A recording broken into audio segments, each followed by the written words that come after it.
Good evening once again. It is Democracy 2021. And tonight, while many local races have been called, there's still a lot of counting left to do in the race for Buffalo mayor. Write-in candidates, including Mayor Byron Brown, received 59% of the vote compared to India Walton's 41%.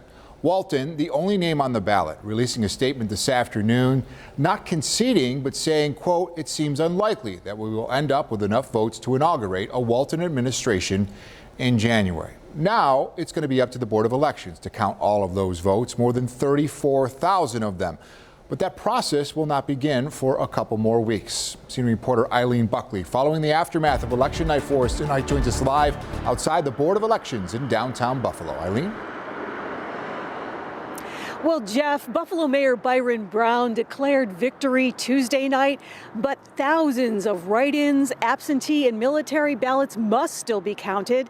Now, we checked in with both election commissioners to find out what is next in the election for mayor of Buffalo. We could not have done this without you. Mayor Byron Brown ran a historic write-in re-election campaign for mayor against Democratic Socialist India Walton.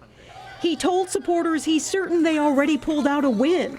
But at the Erie County Board of Elections, both the Democratic and Republican election commissioners say it's time to dig in and get ready to count all the write-in votes. We feel as though this won't be as difficult as we thought it was. We will be undertaking the same procedures that we do whether we have 5 write-ins or 5,000 write-ins.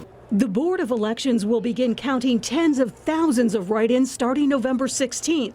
I asked both election commissioners if they are expecting any challenges from the candidates. Once we start our count and the candidates see how it progresses, we may see some challenges going into court. But we don't expect that to hold up our count. I'm not sure we're going to see legal action unless something egregious happens, or in case, something that happens that they don't like when they see the counting take place. Election commissioners say they expect both campaigns, as well as members of the public and media, to watch over the write-in count. University at Buffalo political experts weighing in with a post-election review.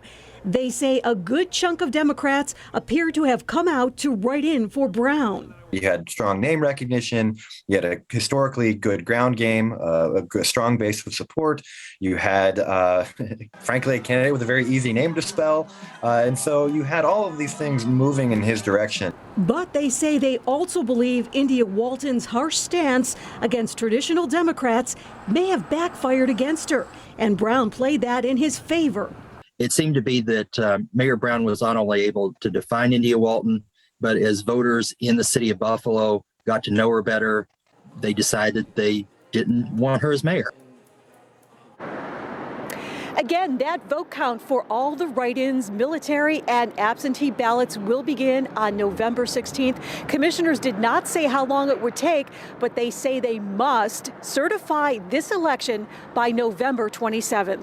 Reporting live outside the Board of Elections in downtown Buffalo, Eileen Buckley, 7 Eyewitness News. All right, thank you, Eileen. Now, the mayoral race saw a big turnout compared to previous elections. About 21,000 people voted in the primary, more than 57,000 voting in the general election. Those 57,000 votes, the biggest turnout since Byron Brown was elected in 2005, and up from 43,000 in the 2017 race. And here is a voting breakdown across the 9 city districts. A lot of data to look at right here, but the big takeaway, Walton winning only 3 districts: Niagara, Maston, and Ellicott. And just in tonight from the Erie County District Attorney's Office, the office says it was contacted by the Board of Elections to investigate an allegation claiming poll workers may have misused a stamp at one polling location. This happening yesterday. The DA's office says it will not comment further while this investigation is ongoing.